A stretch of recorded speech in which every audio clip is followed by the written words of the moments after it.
Okay, great. Well, we can start then, and people don't have to listen to that long exposition. All right.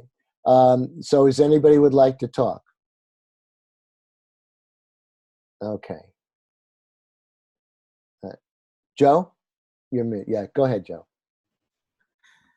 Okay, so I guess um, I have no idea what to talk about, but Okay. I guess I can make a start anyway. Okay. So you're going to talk to me, and I'll reflect. Sure. Thank you, Um, Joe. so conflict, I think, well, um, one of the things, um, one of the people I've talked to, um, is someone who I've tried to find to run a training with XR on anti-Semitism. Hmm. Um, and I know there's some discussion around that within XR. Um, and it's a controversial topic, and there's um, a lack of clarity and knowledge, I think, around the topic. Okay. So as I'm saying is that you've been looking on to working with partnering to people to address the topic of anti-Semitism within XR, and it's a really thorny subject. And as I feel I'm listening to you, you're still in the process of trying to put that together. Is that correct? Yeah. Okay. Um, and also within the group I'm in, we practice a certain structure uh, called organizing systems, which Hmm. um, can mean that there's different groups self-organizing, and then that can sometimes mean different people often doing the same thing in different ways. Hmm. So you were talking about one of the XR, principles, which is sort of like this is what they call a horizontal, and so they have self-organizing groups, but that can lead to duplication of effort and working at cross purposes. That's right.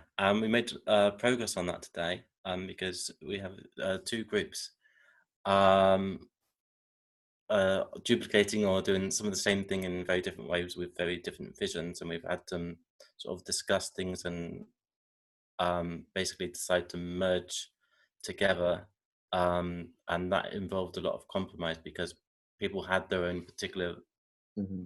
vision, and when we come together, that may mean that people have to give up on particular ideals that they had, or they may not, but it may mean that things are shaped differently to the way they was thought it would go. Okay, so actually, you made some progress today. The two of the groups decided to merge, and there was some sometimes painful. It sounds like compromise, where people really kind of compromise to in the service of a greater goal. Um, yeah. Speaking on that, some of the conflict, not necessarily with these two groups, but generally, Hmm. I feel is around lack of clarity, um, which is inevitable, of course, because Hmm. because when we speak, that's fine. It's just natural that lack of clarity happens, and sometimes then people get the wrong interpretation of what's being said. Okay, so a lot of the work has to do around resolving misunderstandings around lack of clarity, and there has to be a lot of going over and making sure that the everybody is on the same page as far as meaning. Yeah, um, and I think. That's my little thing. That's okay. All right, so go ahead, wrap up. Go ahead. There was something on the lines of ideology. So sometimes, in terms of ideology, there's a real lack of clarity in the Mm-hmm. statements of ideological talk. Mm-hmm. So, in the subject of where you see that there's the greatest gap in understanding is around talking about ideology and things like that, and that people are not really clear and but very it sounds like passionate possibly, and so therefore that can lead to misunderstandings and conflict. Yeah. Okay, you feel fully heard? Oh, sorry. Yeah, I feel fully heard. Thank you. Okay, okay, Cute. all right. All right, it's my turn to talk. Who would like to listen and reflect me? Okay. Yeah, Liz, thank you. Great. So, Joe described what I consider a very human condition that I see in XR, other places, and even in my own experience working as an activist. I'll stop there. Okay, you're seeing what Joe is talking about. You've experienced that yourself, and Right. you're also seeing that to be a common human condition among XR and elsewhere. Right.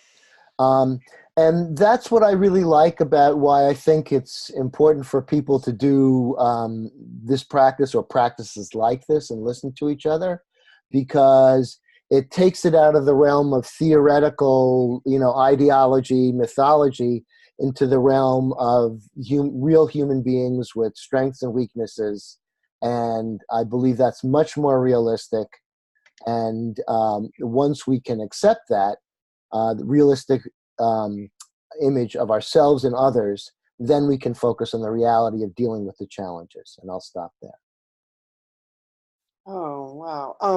Okay, I can re-summarize. Yeah, that would be great.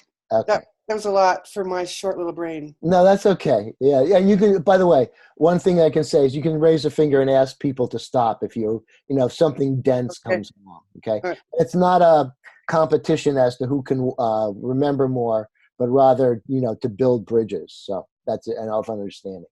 Okay. So basically, what I was going to summarize, when people talk about ideology, they get very passionate, and it's not necessarily reality based. It's these broad things. So that brings into the conflict. So I'll stop there.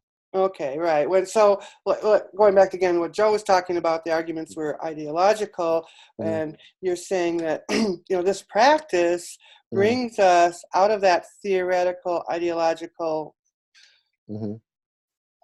pie in the sky thing down to reality, where we can actually talk to each other and be real.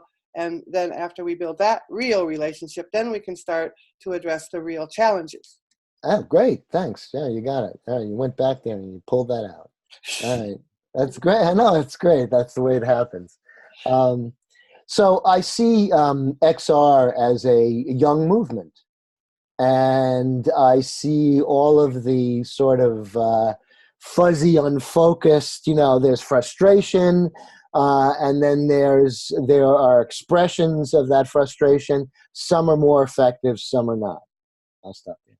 So you're seeing this as a young movement, and along with that comes a lot of passion and emotion and frustration and working out all this fuzzy stuff along the way. It's just part of the process. Right.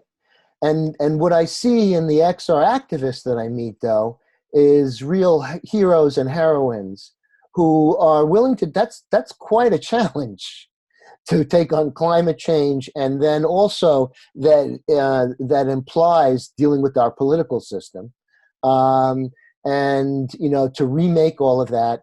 And I just see people sticking with it and trying to solve it, which really I respect a great deal. So you're seeing these XR activists facing not only this crisis on a personal level, but also they have to jump in and deal with the political system at the same time and figure it out and change it. So you're seeing these XR activists as heroes and heroines? Yes, right. And thank you. I feel fully heard for this round. Wow. Thanks, Liz. Thanks Thank you. Okay. Okay, now Liz, you pick somebody to talk to. Okay. All right, then I will pick John. And what I would like to talk about is the conflict that's right here local in XR. Personally, right now, I don't feel like there is a we in XR in this little town. Just stop there. So you feel that there's no we. It's there's not enough organization. Right, and in fact, what happened is that it was something insidious from within happened to break up what we did have for an organization.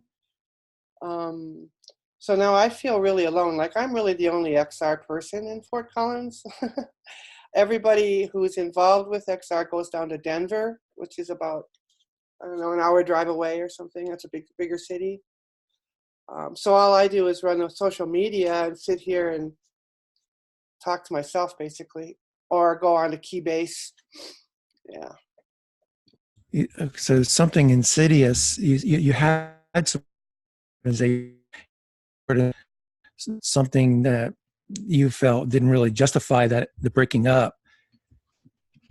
Yeah. And so, yeah, it comes down to narcissism and people with egos coming in and then spreading vicious rumors. And along with that is mixed up racism.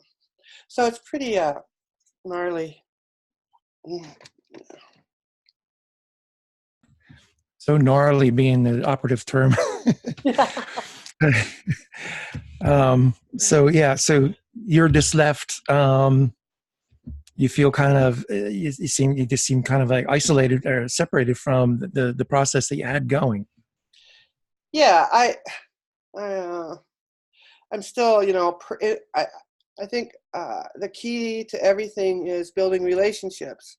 So I continue to do that. I have lots of good interpersonal relationships with people here, but no one wants to be a part of XR. There's some kind of stigma, or maybe there's something I personally did wrong. I don't know. It's not being spoken. You're not sure why. No one wants to be but no one, from what you can tell, no one wants to be a part of it. But you're really not sure why. You haven't worked that out. You haven't gotten to that clarity yet. No. At this point. No, it's just rumors and stuff. We have other organizations here, and we're doing actions all the time. Like tomorrow, a group of us are going to go do a divestment action at a bank. And we've done anti-war actions, but it's not with XR. It's a lot. Maybe it's just an ad hoc group of people, or maybe it's Sunrise, But when we first launched XR, there was a lot of there were complaints about not liking the way XR is structured. And just to tell you why, it's because these people I'm talking about are basically anarchists. And so they just don't want any rules at all or something. I don't know. I don't understand it. So there are some groups that meet and get together and do things, but it's really not in the spirit of what you would like it to be, what you think it should be, what you think it could be. And then you're even seeing some negative aspect, anarchists. I mean, people who are just really not going to work with your objectives. Is that Evidently. close? Yeah. Yeah, and how I would like to see it is more of a coalition kind of thing. I mean, Sunrise is rocking it. And like Bill said, this is a young movement. I mean, this is youth. And I want to see the youth more running it here locally. I see Fridays for Future and all that. Sunrise is a bunch of young people. So they're really, and they're with the university and stuff. So they're really pulling it off. I don't know, maybe it's an age thing. No, that's not it. I don't know what I think that what's going on is I came into this town like 3 or 4 years ago, and then I started to get involved, and I think people have this reaction to the new kid on the block, and they don't want it done a different way. They want to do it their own way, and we can't have that belief system anymore. This is about the climate here, people. So that's my latest little piece of word. So you recognize that the bulk, the mass, the majority of the people who seem to be motivated or active are young, and then I forgot the rest, the other part, but I'm sure there was a second half to that, but I'm sorry. Okay, good. I went too long then. That's good to know. It's okay. Liz? Do you have like a quick summary of what he missed? Okay. Oh, I don't even remember. Okay. Well, we'll think about it. We'll come back. There'll be plenty of time. All right, John, who would you like to speak to? Okay. It doesn't matter. I can speak to. Well, yeah, the listeners who haven't gone to Joe and his mother.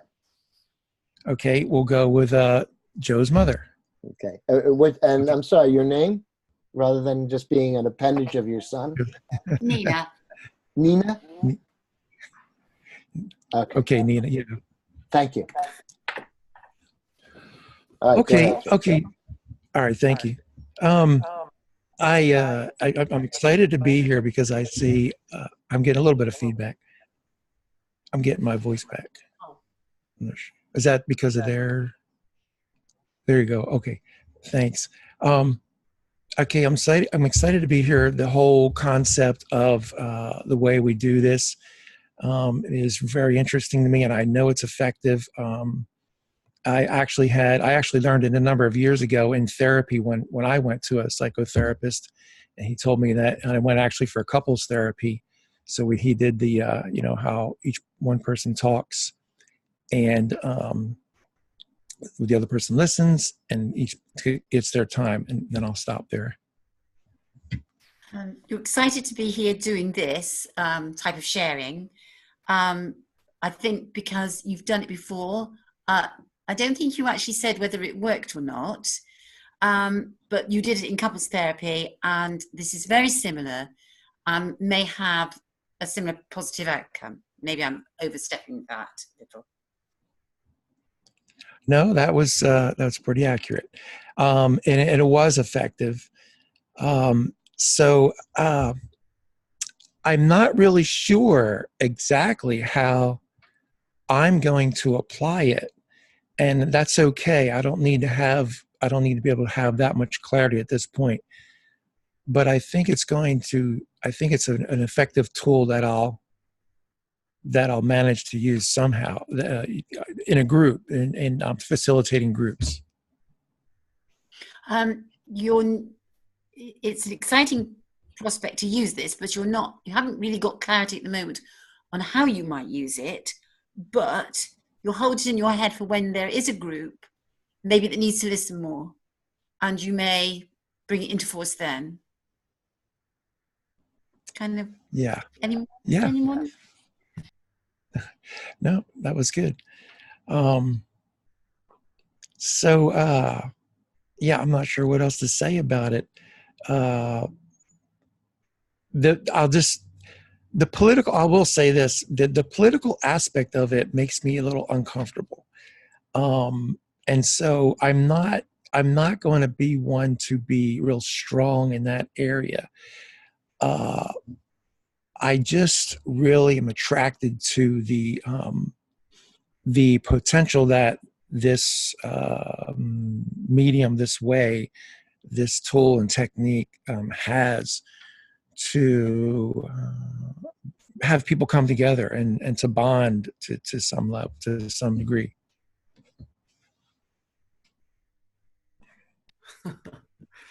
So the political aspect of this, and I have to say at that point, I wasn't 100% clear what this was. So I'm assuming it's this idea of sharing with the participant, speaker, and listener. But you weren't quite sure about the political side of that.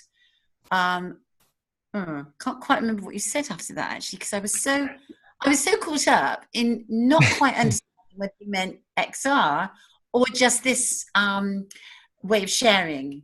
But I think you felt that it was a really useful tool, possibly. Yes. And was Bill raising his hand? Oh, okay. No, yeah, that was pretty good. Right. No, not the political aspect of this this tool, this way that we're doing with one person speaks, one person listens, the reflection. I meant like the bigger picture of using it for political means. On the bigger picture, so things like, the issues that we hear on the news.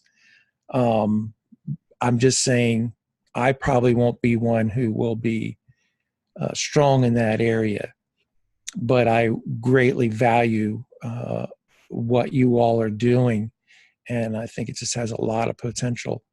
And so, yeah, thank you. Do you want me to respond to that? Mm-hmm. Yeah.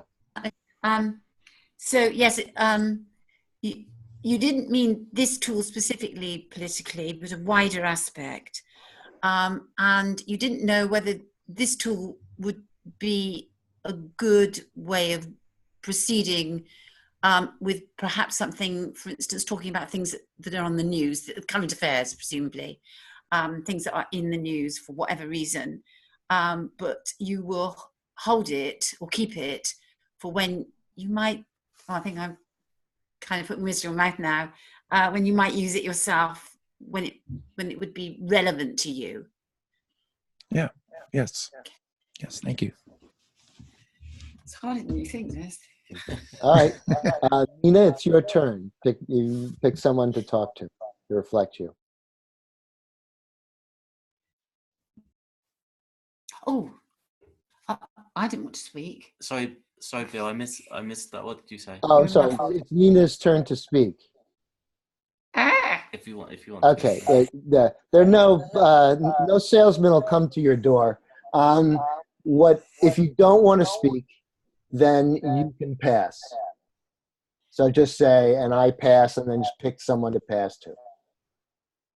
I don't want to speak because I've got questions, but I haven't got statements that need ratification because, I'm not in XR. So what I am is all questions, really. I want to get more information, more knowledge, rather than say something about myself or about, anything really. So I don't, I'm fine not to speak. Just think of us as one, he's spoken and I've answered, so that's fine. Well, no, that's just not the.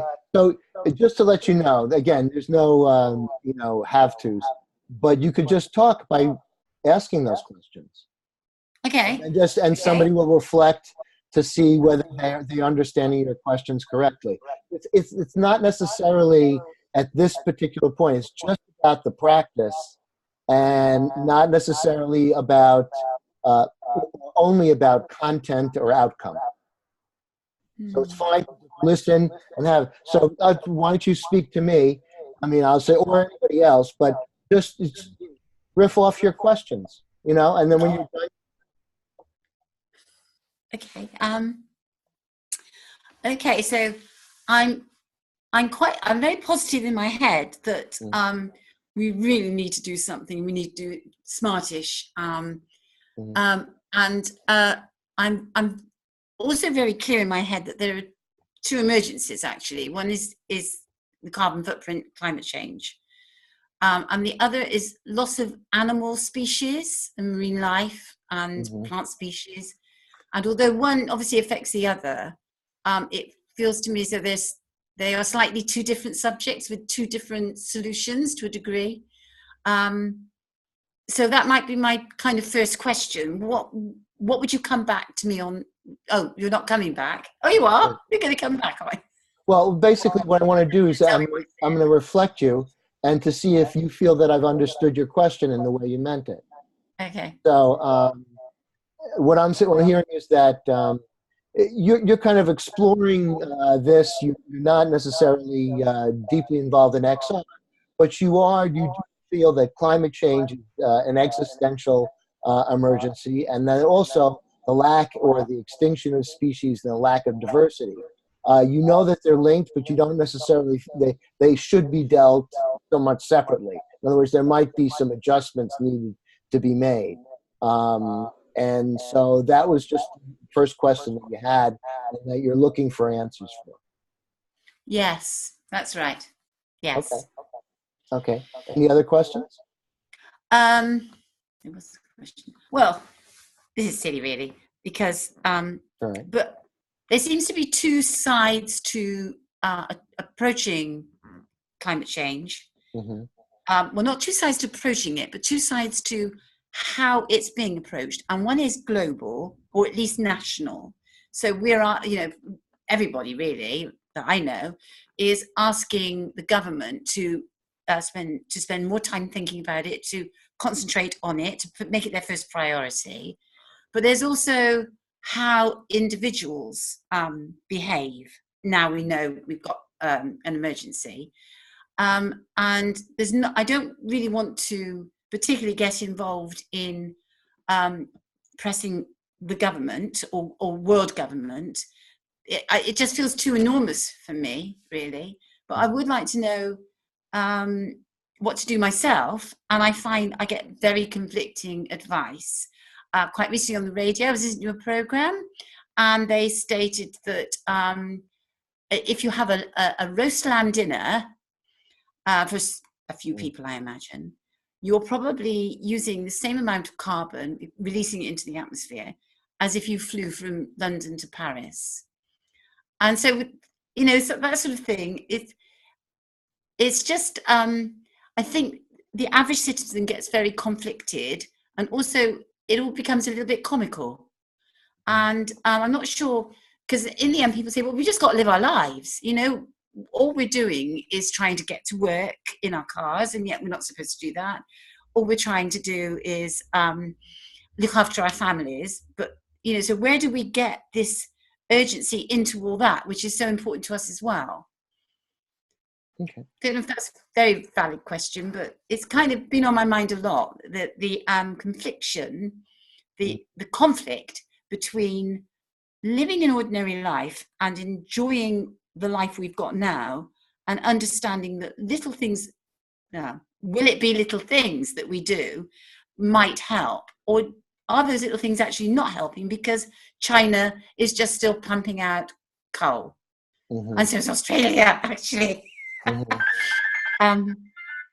So I think is it important for small people, ordinary people, to do something, and if so, is it actually effective? Okay. So to summarize what you said in that second, which is that climate change is important, and people are asking their governments and world governments and national governments to do things, and that's important, but that you don't feel really connected to that sort of action. What you feel more connected to is that, yes, this is something real. What can I do myself? And when you ask and when you kind of look around, there are a lot of conflicting judgments and also information as to what you can do. So they said that, lamb dinner is much carbon as flying from London to Paris. And so it's very confusing, yet people have to live their lives at the same time through all of this.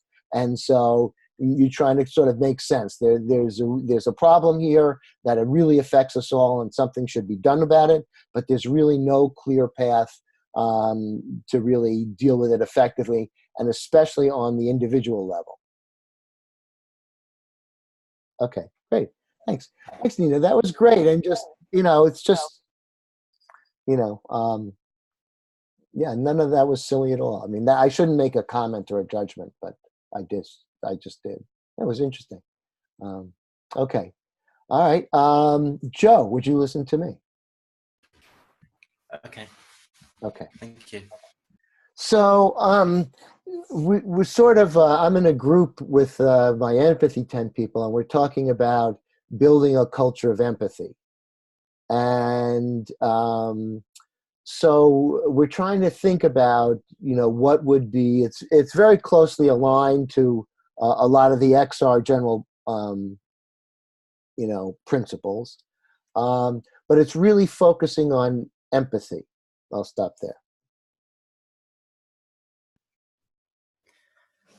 I think you said that you were in a group right now, which really focuses on empathy circles.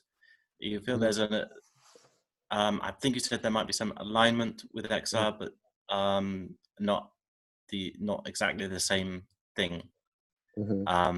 And so it's really about empathy. Right. So we're focusing on that.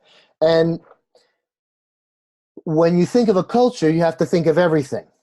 What's it like for the average person, trying to make a living? And to the vast, to the global and the national government.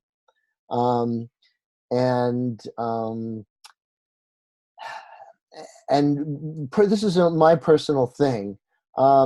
I think we need to really kind of rethink what a human being is and what a social group does.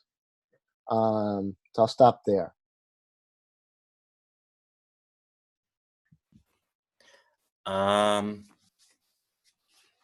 So you said something about that. When you think of culture, you have to think of so much, Right. even everything, and even global things. And then that's okay. Let me yeah, it's just that when you're talking about a culture, you got to think about the individual and everybody at the same time. It's a big job. That's all. Brilliant. Yeah. So when you talk about culture, you have to think about the individual and everything, and that's a really big job. Right. And to kind of riff off of what John was saying about political, and that's fine. I have my limits on what I would do too. But there needs to be a new dialogue. There needs to be a new sort of implied agreement between representatives and the people that they represent. I'll stop there.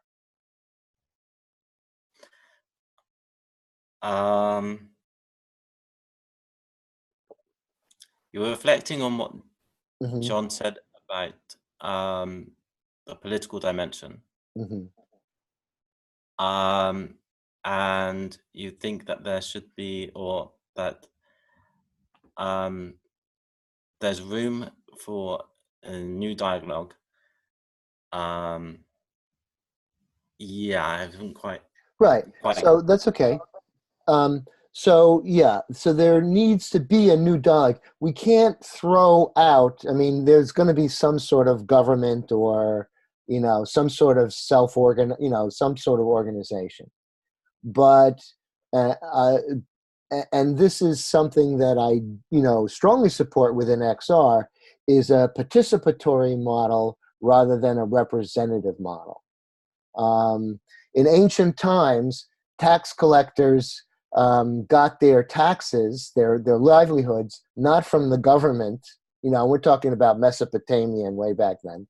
So, but they actually had to extort the taxpayers. That was how they got their money. It was a coveted job because you got to extort your local populace for your, So, and that's what people are suggesting is a good idea, essentially, is to have these petty tyrants run around. I'll stop there. Okay, so let me see if I got this. Yeah. So,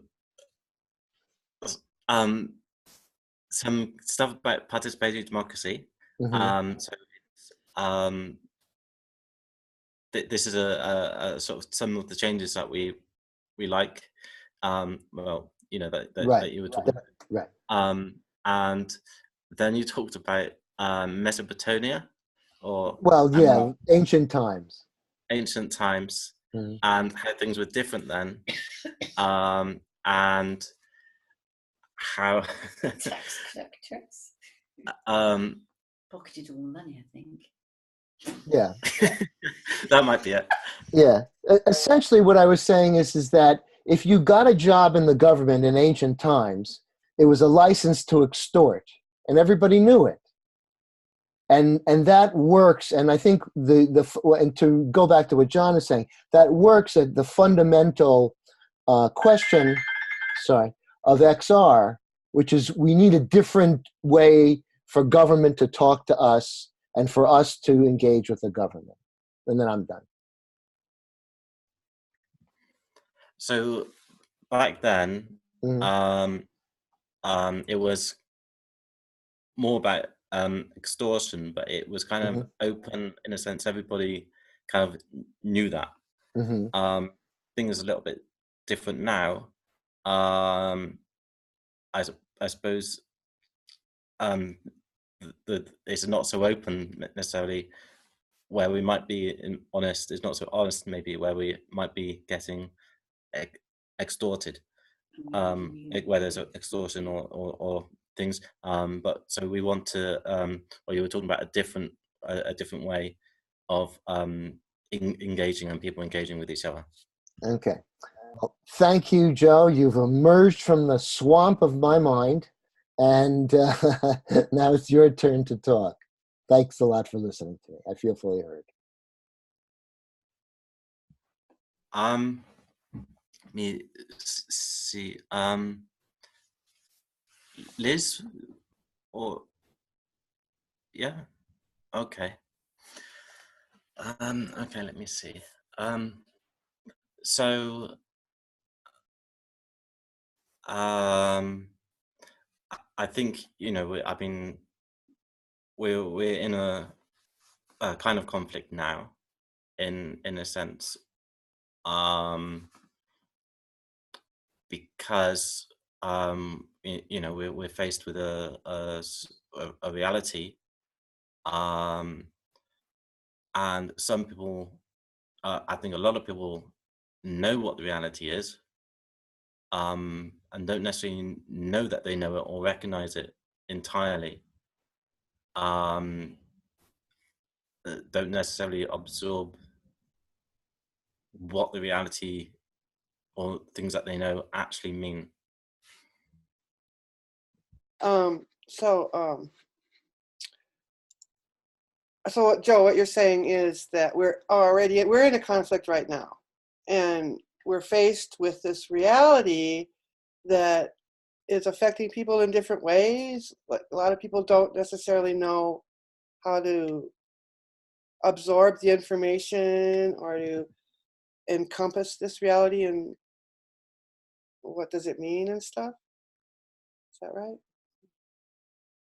Yeah, thank you.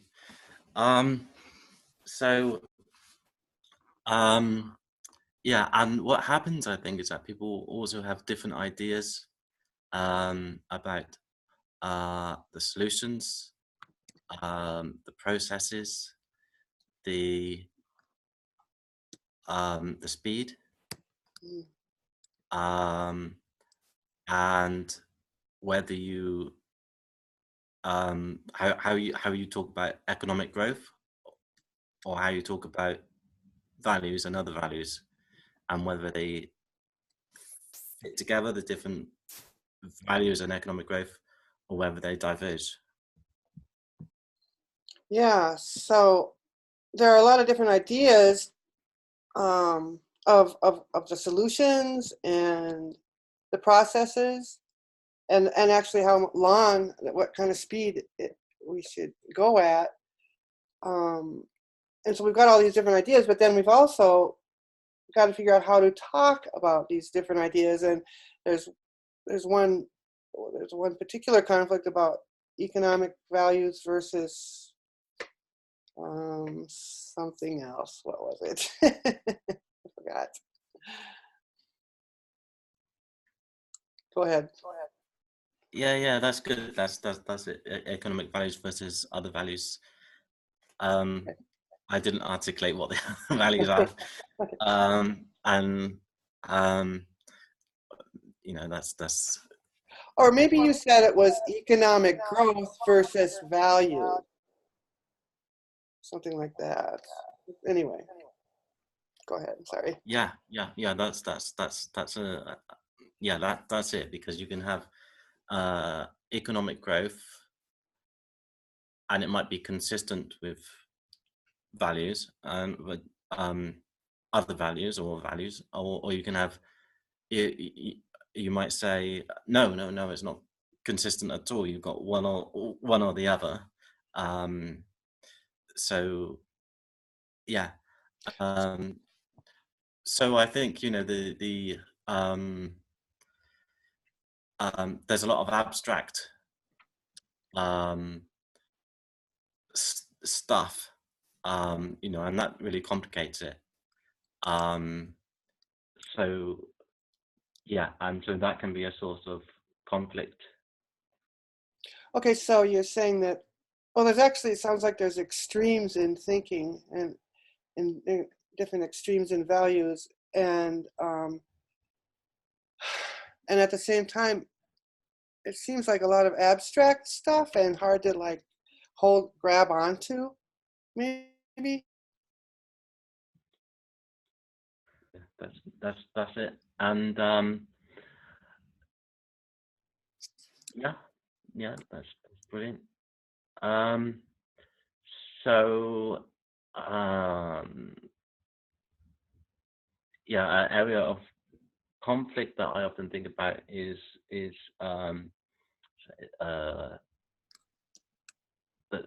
in the press, and xenophobia seems to be, in my view, present in the press, in fairly extreme ways. Maybe, I don't know if extreme is the right word.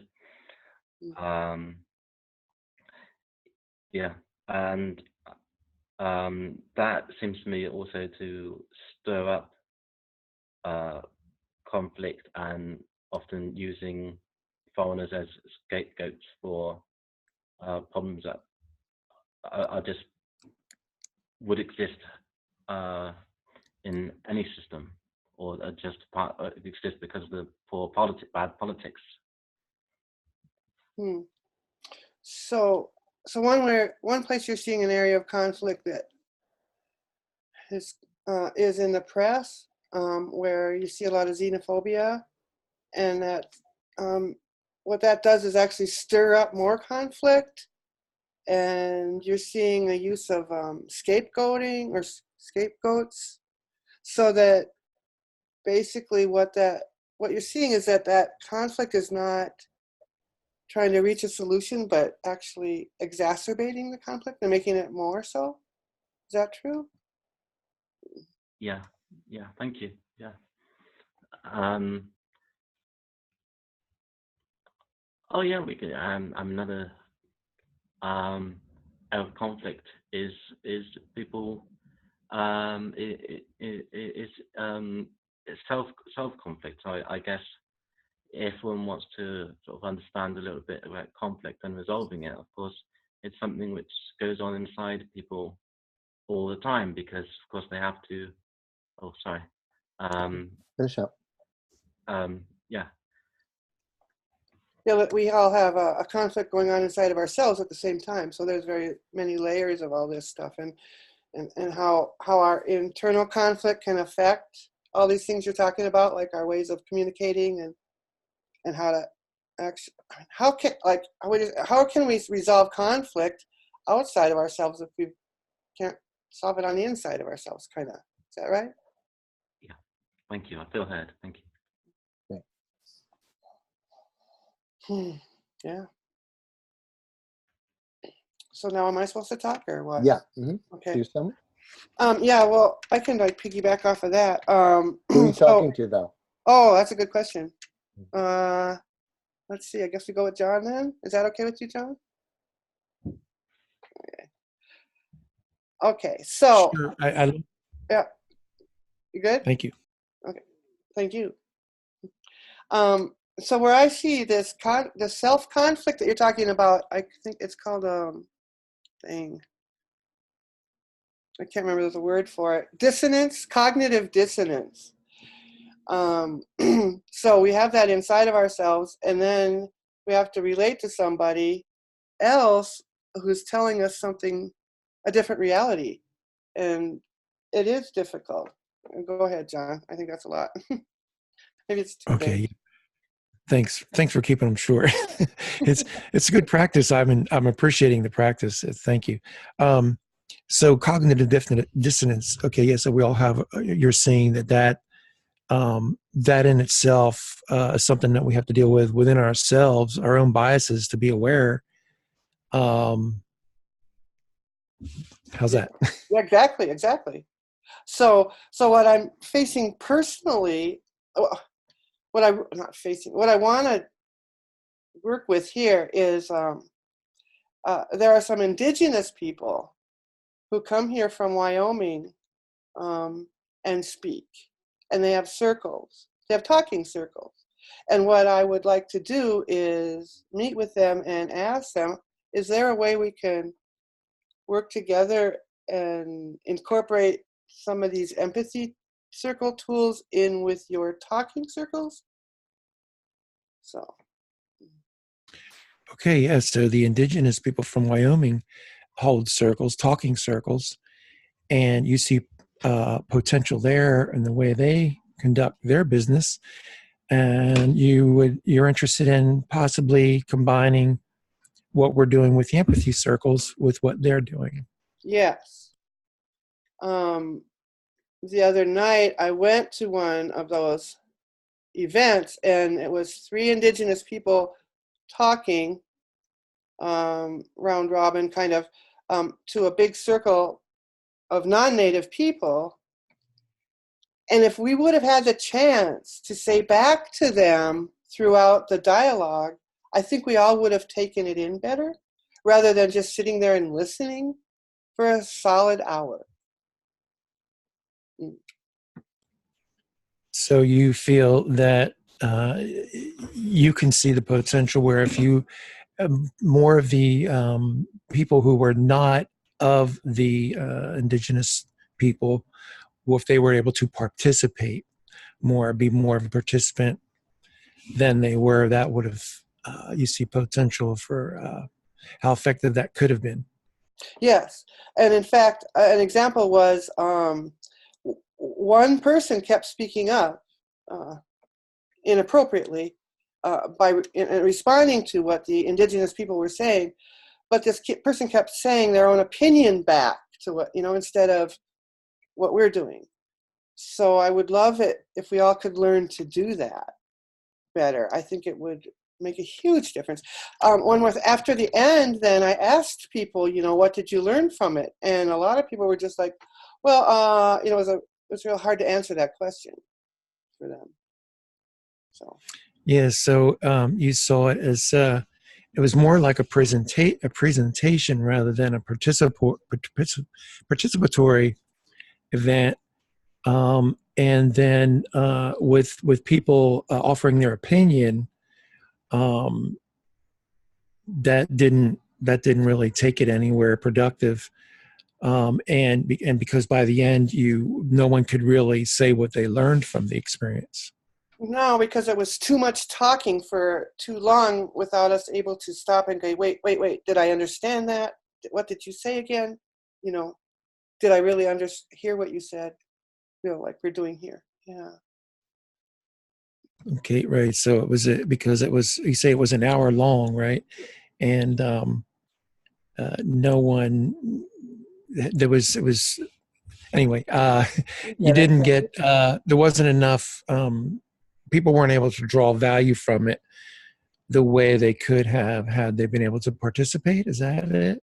I think so. I think it's too much. As I practice with this, I think it might be too much for us to sit and take in an hour-long presentation of new information and hold it all in. I can't remember what you said after 5 minutes. Yeah, so it's a long time. You're doing a lot of processing, and it's too much to take in, and without having any. It doesn't help you to process it by just having more information come on top of that. Right. And then just one more thing is that I think it would build up trust, because the presenters don't want to hear us. They don't trust us. They want us to shut up and listen. If we could build trust like this, we could actually listen to each other. So you're seeing the potential and the value of the trust that could have been built. There was an opportunity there to build trust among everyone who was present that was kind of missed out on. Yeah. Right. Thank you. Appreciate it.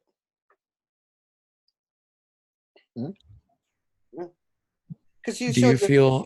Yeah, I feel heard. And Bill, I thought you showed your phone, so I thought we were done. Yeah, pretty much, unless you have a few things you want to. That's good. Appreciate it. Yeah, Thank sure. you. Feel heard. John, you pick somebody to talk to. Okay. Well, is there anyone that wants to practice, or should I pick Bill? If there's someone who wants to particularly practice. Yeah. No. Nina was like nodding her head, saying that pick Bill, I think, but I don't know. No, Nina is not taking responsibility for her actions. I'm very disappointed. Okay, just pick whoever you want. That's fine. You could pick Liz again. We have about 2 more rounds. 2 more speaking rounds. Okay. I mean, Liz, what would be your preference? Would you want to listen or? Sure. I need to practice. Okay. Oh, okay. Okay. Oh, okay. Let's see. I'm not sure what I want to say. I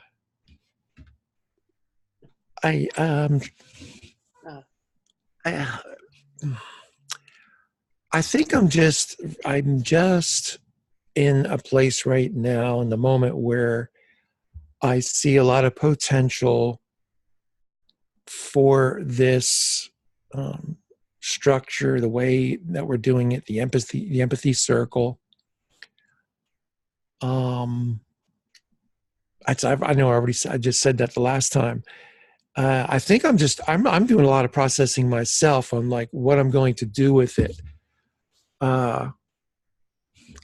So you can feed that back, yeah, I guess. So you're in a place right now where you're still processing a lot of information here and trying to figure out what to do with it and how it all fits together, maybe. Yeah. I mean, there's no question in my mind how effective it is, how much it works.